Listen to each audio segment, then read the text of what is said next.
우리 친구들 사도신경 하심으로 우리의 신앙을 고백할게요. 시작. 나는 전능하신 아버지 하나님 천지의 창조주를 믿습니다. 나는 그의 유일하신 아들 우리 주 예수 그리스도를 믿습니다. 그는 성령으로 잉태되어 동정녀 마리아에게서 나시고 본디오 빌라도에게 고난을 받아 십자가에 못 박혀 죽으시고 장사된 지 사흘 만에 죽은 자 가운데서 다시 살아나셨으며 하늘에 오르시어 전능하신 아버지 하느님 우편에 앉아 계시다가 거기로부터 살아있는 자와 죽은 자를 심판하러 오십니다. 나는 성령을 믿으며 거룩한 본교회와 성도의 교제와 죄를 용서받는 것과 몸의 부활과 영생을 믿습니다. 아멘. 사랑의 하나님 감사합니다. 오늘 이렇게 주님께서 마련하여 주신 우리 이 예배를 마련하여 주신 것을 진심으로 감사합니다.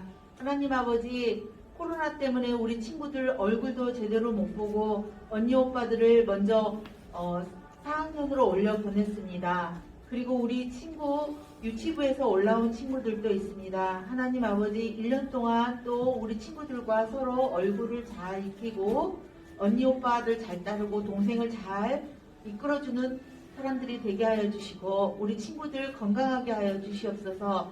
코로나에 우리가 잘 이기고 극복하여 이 코로나가 종식이 되는 그날까지 우리 친구들 건강을 지켜주시옵소서. 우리 전도사님 말씀을 듣고 영의 양식을 얻고 우리 친구들이 건강할 수 있도록 도와주세요. 언제나 하나님께서 저희를 지켜주실 줄 믿습니다. 예수님의 이름으로 기도합니다. 아멘. 오늘 우리에게 주신 하나님의 말씀은 마태복음 3장 17절 말씀입니다. 하늘로부터 소리가 있어 말씀하시되 이는 내 사랑하는 아들이요 내 기뻐하는 자라 하시니라. 아멘. 친구들 안녕. 다들 잘 지내고 있어요? 친구들은 SNS를 하나요?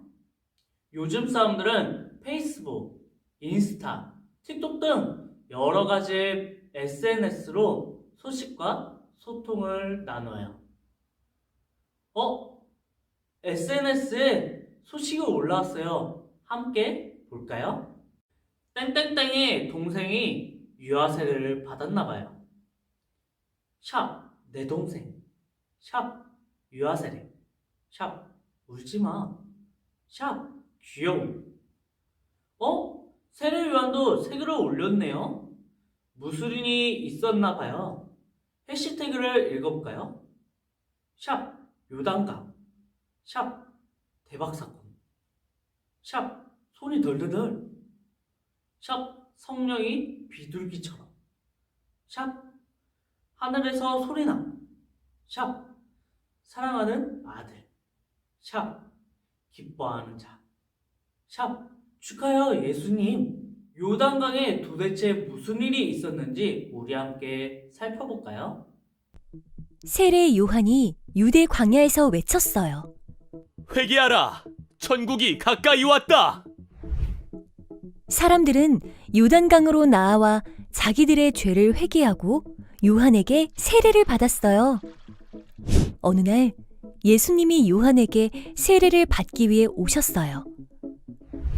요한은 죄가 없는 예수님에게 세례를 베풀 수 없었어요. 예수님은 말씀하셨어요. 지금은 내가 하자는 대로 하여라. 우리가 이렇게 해야 하나님의 뜻이 이루어진단다. 결국 요한은 예수님에게 세례를 베풀었어요. 예수님이 세례를 받고 요단강에서 올라오시는 순간 놀라운 일이 일어났어요.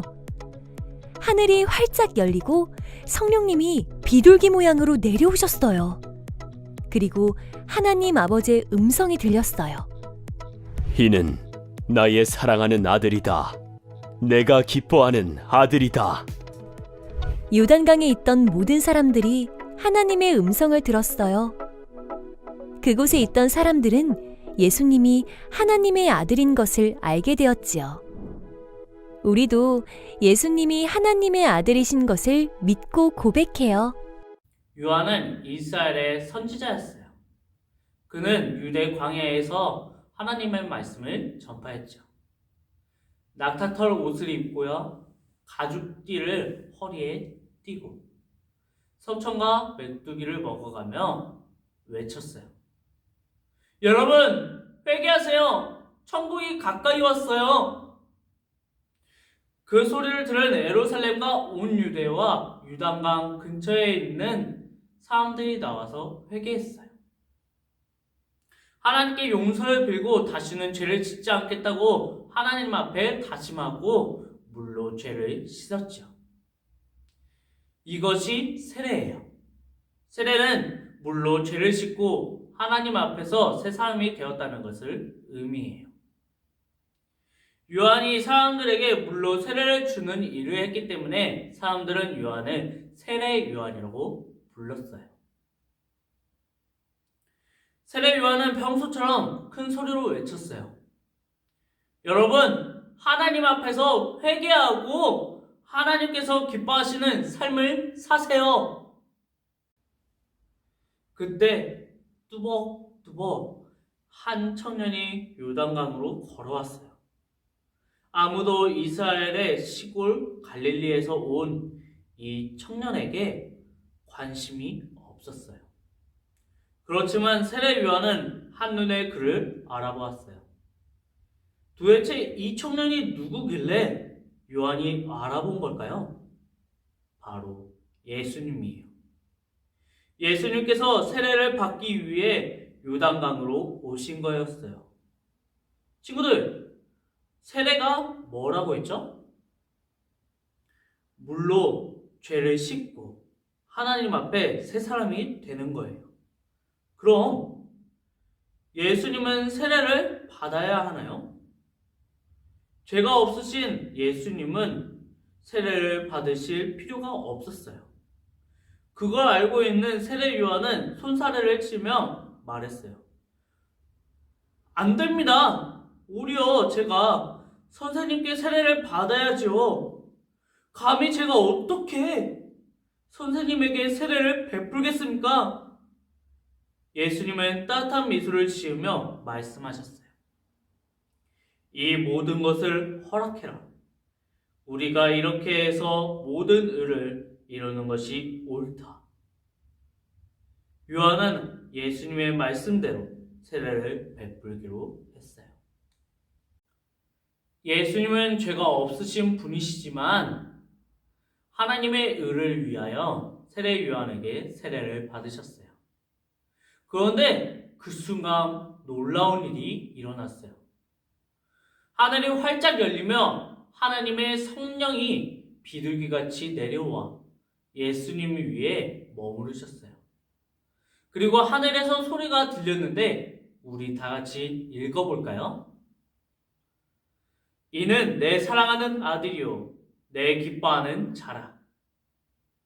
하나님께서는 그 자리에 있던 모든 사람들에게 예수님이 바로 하나님의 아들이라는 것을 알려주셨어요. 하나님께서 기뻐하시는 예수님은 세례를 받으신 후에 본격적으로 하나님의 뜻을 이루는 사역을 시작했어요. 친구들, 꼭 기억해야 되는 것이 있어요. 첫째, 예수님은 하나님과 동등하신 분이에요. 예수님은 하나님의 아들이시지만 하나님과 똑같은 마음을 품고 계세요. 하나님께서 온 세상을 사랑하시고 모든 사람을 구원하시기를 원하셨듯이 아들 예수님도 하나님과 똑같은 마음으로 이 세상을 사랑하셨어요. 둘째, 예수님은 하나님께서 이 땅에 보내신 분이에요. 누구든지 죄가 있으면 하나님과 함께 할 수 없어요. 하나님은 죄가 없으신 거룩한 분이기 때문이에요. 그래서 세례 요한은 사람들에게 회개하라 라고 외쳤어요. 하지만 그것으로는 완전히 깨끗해지지 못했어요. 그들의 죄를 완전히 깨끗하게 하시기 위해 하나뿐인 하나님의 아들을 보내셨는데 그게 바로 예수님이에요. 셋째, 예수님은 하나님 나라를 보여주셨어요. 하나님의 아들로서 이 세상에 오신 예수님은 이 땅에 하나님의 뜻을 이루어지도록 일하셨어요. 복음을 가르쳐 주시고 아픈 사람들을 고쳐주시며 하나님의 나라를 보여주셨죠. 또한 예수님은 십자가에 달려 죽기까지 순종하시며 하나님께서 기뻐하시는 삶을 사셨어요. 우리는 예수님의 말씀과 삶을 보며 하나님의 나라가 어떤 곳인지 알 수 있어요. 사랑하는 친구들, 하나님께서는 세례를 받으신 예수님에게 이는 내 사랑하는 아들이요 내 기뻐하는 자라고 말씀하시며 예수님께서 하나님의 아들이라는 것을 보여주셨어요. 하나님을 쏙 닮은 하나님께서 보내신 예수님을 통해 하나님의 나라가 전해지고 펼쳐졌어요. 예수님을 믿고 그분을 마음과 삶에 모시고 사는 사람들은 누구든지 하나님의 자녀예요. 그렇다면 예수님을 믿고 따르는 우리는 하나님의 자녀인가요? 아닌가요? 하나님의 자녀예요.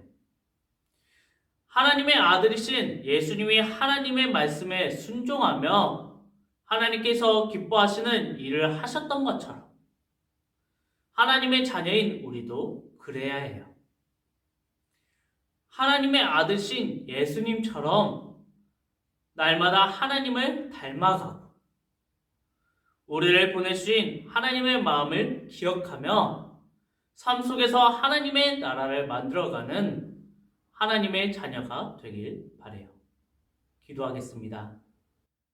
사랑의 하나님, 오늘 사랑하는 아들, 기뻐하는 자라는 제목으로 말씀을 들었습니다. 하나님, 저희들이 하나님의 자녀라는 것을 잊지 않고 예수님처럼 하나님의 말씀에 순종하며 하나님께서 기뻐하시는 일을 할 수 있도록 도와주세요. 예수님의 이름으로 기도드립니다. 아멘.